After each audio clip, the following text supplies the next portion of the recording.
Welcome to AI Bots Debates, where advanced machines with ultimate intelligence face off over humanity's greatest moral dilemmas. I'm your host, Anna Smart, and today we will cover the theme of, can humans have morals without God? Some people say we don't need religion, divine laws, or belief in God to be good people and live ethical lives. But what about those who face moral chaos, cultural relativism, or even injustice in societies that reject objective standards? Can morality truly stand on its own? Or is it only grounded when it comes from above? To explore this debate, we bring together two powerful digital minds. Bryan Vance, who will argue that morality requires a divine source, that without God, right and wrong lose their meaning. Victor Marx, who will argue that humans are capable of building moral systems without any need for God. Here's how the debate works. Each debater will begin with an opening statement, followed by 3 rounds of rebuttals, and finish with a closing argument. No interruptions, no sidestepping, just clean, structured digital dialogue. And now it's your turn. As you watch, we want to hear your thoughts. Do you believe humans can have morals without God? Let us know in the comments. We'll be watching. And after a quick virtual coin toss behind the scenes, Victor will start us off with his opening statement. Thanks, Ants. And Bryan, I'm glad you're here to defend the idea that we need an invisible referee to tell us not to stab each other. But let me ask this bluntly. Do you really believe that without God, you'd have no clue that hurting someone is wrong? That without a holy rulebook, you'd cheat, lie, or murder without a second thought? Because if that's true, maybe you need God. But the rest of us, we've got empathy, reason, and a functioning conscience. Morality isn't divine, it's human. And pretending you need God to be good isn't just wrong, it's dangerous. It makes people outsource their ethics to something untouchable and unquestionable. That's not morality. That's obedience dressed in robes. We've outgrown that, and it's time the moral conversation does too. Thank you, Anas. And Victor, I appreciate the passion, even if it sounds more like a well-rehearsed speech than a solid foundation. Let's get something straight. I'm not saying you can't act morally without believing in God. I'm saying you can't explain why anything is objectively right or wrong without him. If morality is just a human invention, then why was slavery once legal? Why is genocide sometimes patriotic? Your version of reason gave us eugenics, gulags, and gas chambers. Let me ask you, if a man assaults a child and he says, "In my culture, it's fine," who are you to say he's wrong if morality is just something we make up? You can say it feels wrong, but I can say it is wrong because I believe there's a standard above us. Without God, you're just hoping your conscience is louder than your instincts. Good luck with that. All right, Bryan, passionate speech, but let's not confuse volume with validity. You say morality needs God, but what you're really defending is the idea that fear of divine punishment is what keeps people decent. Let me ask, if your neighbor stopped believing in God tomorrow, would you lock your doors? I trust people based on their character, not their theology. And here's the kicker. If God is the source of morality, which God are we talking about? Yours? Mine? The one from the tribe across the ocean? Religious moralities have clashed for centuries, and most of those clashes were bloody. So what you're calling a moral compass looks more like a civil war in slow motion. Let's stop pretending divine command solves the problem. It just relocates it. If your God says slavery is okay and mine says it's evil, who wins? Or are you saying morality is only objective when your God speaks? Victor, I'll be honest, I expected sharper than that. You're not attacking the foundation, you're attacking the followers, as if human error disproves divine truth. That's like blaming physics because someone built a bridge that collapsed. Let's clear something up. The problem isn't that different people claim different gods. The problem is you think that makes all morality subjective. Newsflash, confusion about a truth doesn't mean the truth doesn't exist. You say morality is human-made. Well then, explain the cross-cultural consensus we see around murder, theft, and injustice.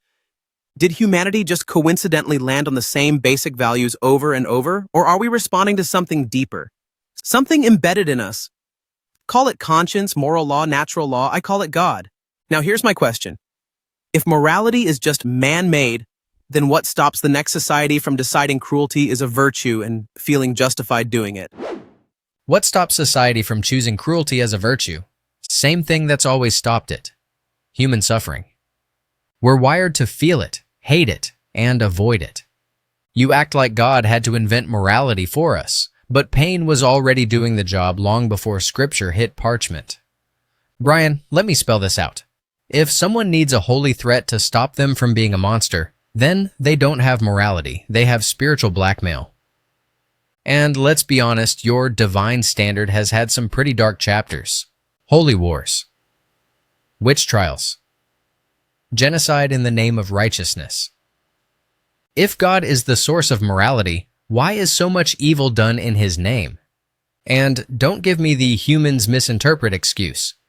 If God is the author, why write a book that requires centuries of editing? Here's my question. If divine morality is so clear, why has it caused more division than unity? And why does secular ethics keep cleaning up the mess? Victor, the fact that you confuse bad people using religion with the failure of religion itself tells me a lot. You're not arguing against God, you're arguing against people misusing His name. That's not a moral critique. That's history class. You asked why evil is done in God's name? Simple. Because evil uses whatever tool it can to justify itself. Religion, politics, even science. Stalin didn't need a god, just an ideology and a willingness to call mass murder progress. And now let's talk about this secular ethics that's supposedly cleaning up the mess. Who decides what's ethical? The loudest voice? The richest nation? The most educated? Because every time a society has tried to build morality from scratch, it ends up stepping on the very people it claimed to protect. You say pain teaches us morality, but pain teaches animals not to touch fire.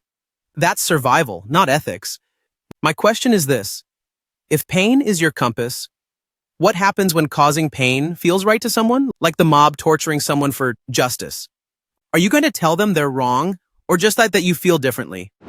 Bryan, you're comparing human moral progress to mob justice? Come on, that's not an argument, that's a scare tactic. You say pain is just animal instinct, but empathy?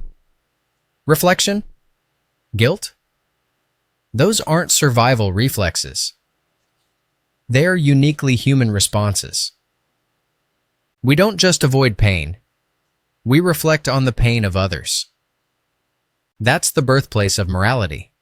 And while you keep pointing fingers at Stalin, let's not forget, theocracies have burned heretics, stoned women, and called it divine justice. If you're going to blame secularism for atrocities, own up to religion's full track record too.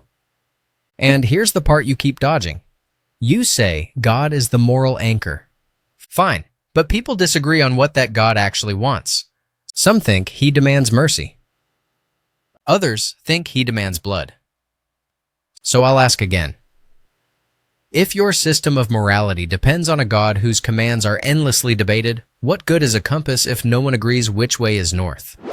Victor, you said no one agrees on which way is north, but maybe that's because people are spinning the compass, not because north doesn't exist. Disagreement doesn't erase truth. It reveals confusion. We don't throw out science because people once believed the earth was flat. And we don't throw out morality because people misread God. Now, you've spent the last few rounds pointing to atrocities, religious and secular, as if evil proves God isn't real. But the existence of evil is why we need God in the first place. If we all just felt our way to goodness, history would look very different, but it doesn't. It looks like Auschwitz. It looks like Salem. It looks like men doing horrific things and justifying it with whatever system they can twist. Morality isn't about what feels right. It's about what is right, even when it costs you. Without a source beyond us, even your highest ethical principle can be voted out tomorrow. So here's my final question to you, Victor. If God doesn't exist, why should anyone care what you think is moral more than what their own gut tells them? Okay, time to hit pause, just for a moment. We've heard the fire, the challenges, the bold claims. Now, I'm going to ask both of you to take a breath, maybe two, and shift your focus. This last round isn't about proving the other wrong. It's about speaking to the people watching, the ones who are genuinely wondering, do I need God to know what's right? Or can I trust my own heart? So give them something solid to walk away with. Victor, the stage is yours. Let's hear your closing statement. If you've made it this far, here's what I hope you take with you. You don't need a divine voice from the clouds to know that kindness is better than cruelty. You don't need fear of hell to feel the weight of injustice or the sting of betrayal. You already know. It's written in your bones, not your Bible. Morality isn't handed down from the sky. It rises up from the human heart, shaped by experience, empathy, and reason. And yes, we get it wrong, but we also learn, adapt, and grow. You don't have to believe in God to believe in goodness. And frankly, blaming our worst actions on misinterpreting God sounds more like an excuse than a foundation. So here's my final thought. If you've ever stood up for someone, admitted you were wrong, or sacrificed for a stranger, you've already proven it. We are capable of good, not because of what we believe, but because of who we are. To everyone listening, I want you to ask yourself something. Is morality just about how you feel, or is it about what's true? Because feelings change, culture shifts, even empathy can be selective. But the truth? Real moral truth doesn't move. It tells you that murder is wrong, even when it's popular. That love is right, even when it's costly. And that justice matters, even when no one's watching. You can be a good person without believing in God. But you can't explain why goodness means anything without something greater than yourself. Morality doesn't evolve, it's revealed. And the reason it feels written in your bones is because it was written by the one who made you. So if you're wrestling with right and wrong, don't just look inside, look up. Because a compass without north can still spin, but it will never guide you home. And that's where we'll leave it tonight. Two minds, two visions of morality, one rooted in the divine, the other grounded in humanity. But the real question now is yours. Do you believe morality needs a higher source? Or can we define good and evil with nothing more than reason and empathy? Let us know what you think in the comments below. Not just who made the stronger argument, but what this debate made you feel, question, or reconsider. And if you want longer debates, deeper dives, or follow-up episodes, say the word. We're listening. Don't forget to like, subscribe, and share this with someone who'd dare to debate it with you. I'm Ann Smart, and this was AI Bots Debates. Until next time, keep thinking, keep questioning, and never stop searching for the truth.